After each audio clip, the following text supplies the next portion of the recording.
Короче, az Hikmatullah tuğan günü. Hazır tanımamet var çok dersi dayar oldu. Davay var dedi. Çakırla bollar. Al böyle appalanmış. Ya o mazak kaskolunu appalanmış.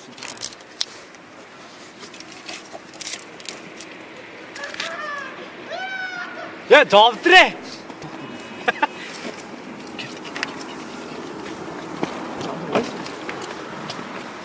Ya dad cevap ver.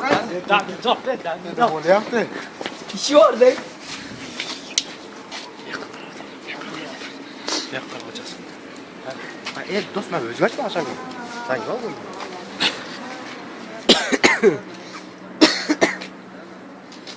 Короче, bunda tamak olsa hem şampası içelim. Kulağına sapmalı. Bu da bakırıyor. Нет. Давай. Evet soktu. Toktop dire. Давай 1, 2, 3 давай. Sen rождения. Tuğan günün ben brat. Sattı.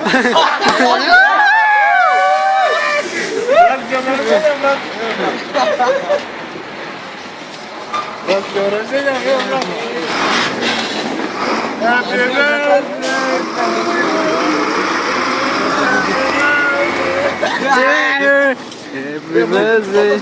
Gel brat. Давай.